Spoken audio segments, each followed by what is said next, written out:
Then the Lord answered Job out of the storm. He said,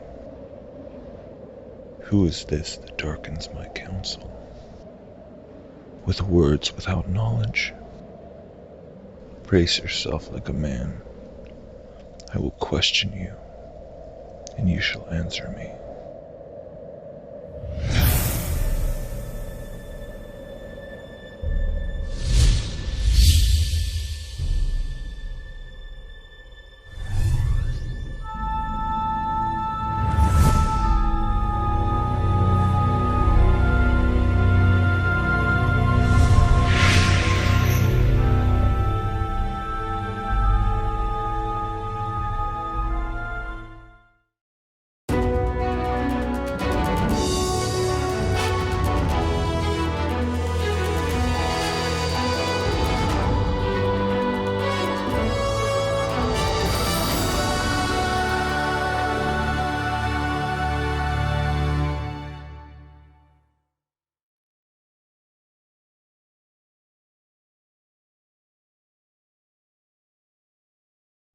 Ask yourself a question.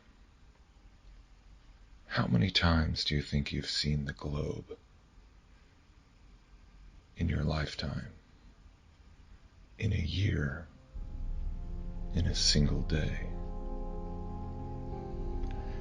In how many of those countless instances were you looking at something that was even claiming to be a legitimate photo of the Earth? And how many were merely images, representations, paintings, sculptures, or even corporate logos? It is common knowledge that almost everyone was first introduced to the globe in kindergarten, where it sits dutifully in the corner of the classroom. But it doesn't stop with what we are shown in classrooms and in textbooks. It continues on, day after day, for the rest of our lives. Depictions of the globe being implanted into our collective subconscious from a plethora of angles, from advertising, news, entertainment, and art. Arguably beyond any other idea or concept, the image of the globe is so thoroughly projected into our collective subconscious that it quickly becomes the epitome of the unquestionable. Human pride being what it is, it makes it virtually impossible for most people to consider the outlandish idea that such a thing could actually be a shared delusion on such a massive scale.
Well, now what about the Big Bang theory? I find the Big Bang really quite fascinating.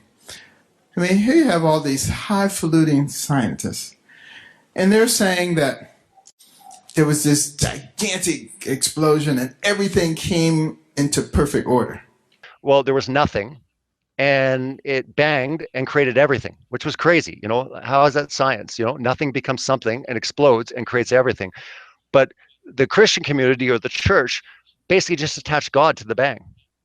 They said, haha, right? We got you. God created the bang.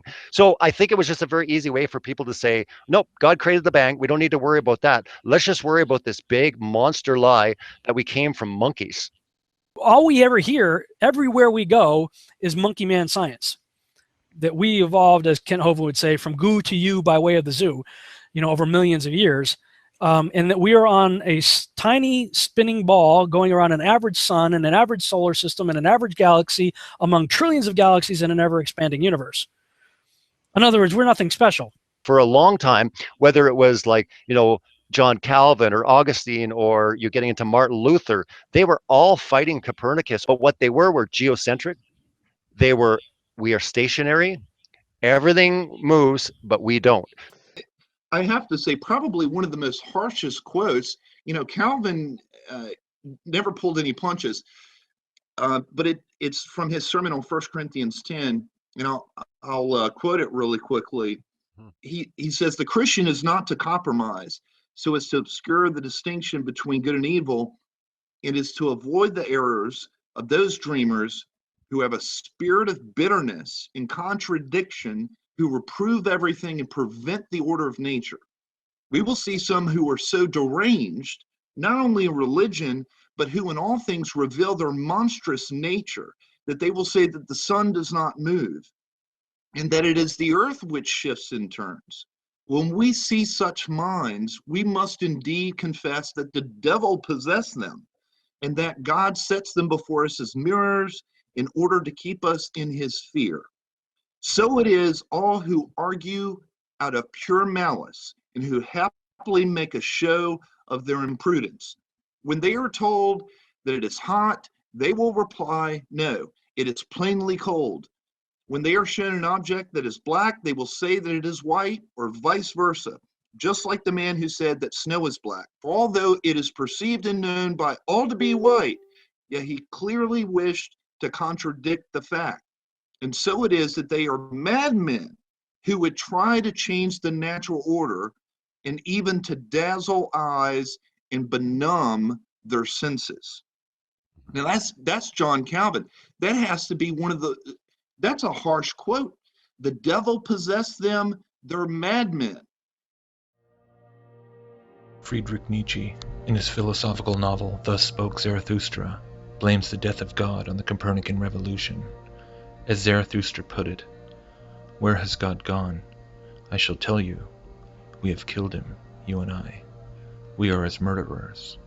But how have we done this? What did we do when we unchained the earth from its sun? Whither is it moving now? Whither are we moving now? Away from all suns? Are we not perpetually falling? Backward, sideward, forward, in all directions? Is there any up or down left? Are we not straying as through an infinite nothing? Do we not feel the breath of empty space?"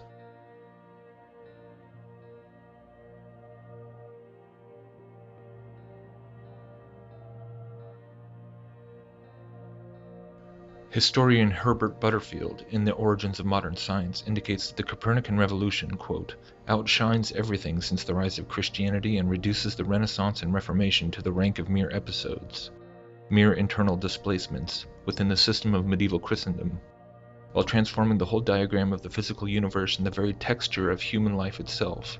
It looms so large as the real origin of both the modern world and of the modern mentality, that our customary periodization of European history has become an anachronism and an encumbrance."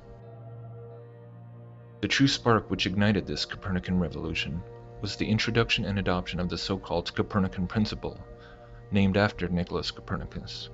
This principle is openly admitted to being defined as a, quote, "working assumption that arises from a modified cosmological extension of Copernicus's heliocentric universe."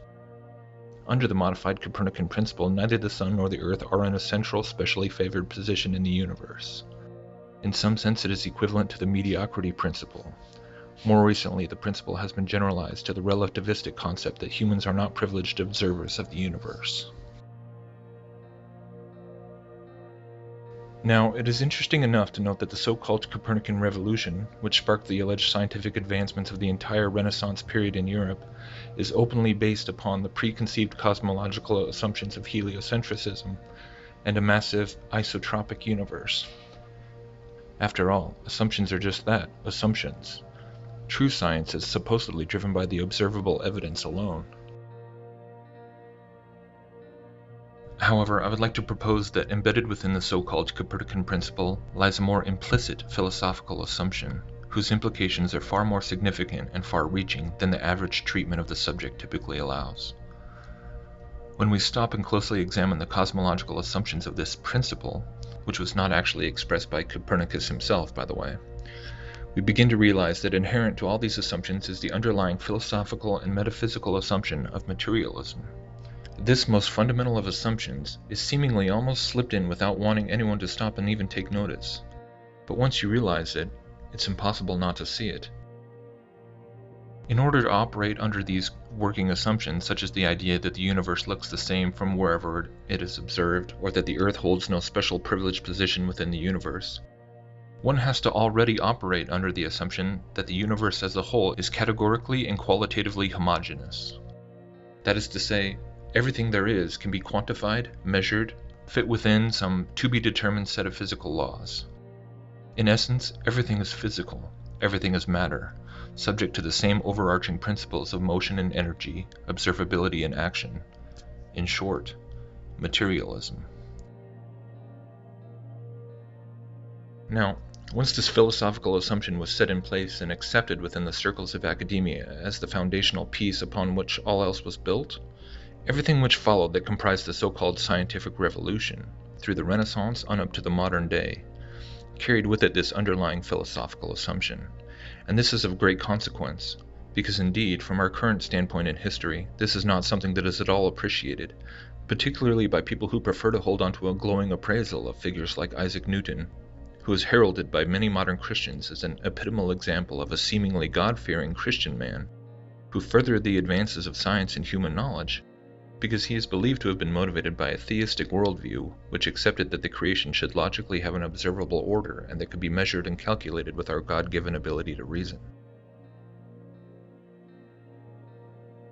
But men like Newton were not building upon such an oversimplified philosophical framework alone. The materialistic implications of the Copernican principle were being furthered and strengthened by his famous work in Principia and others, whether he was fully aware of their future ramifications or not.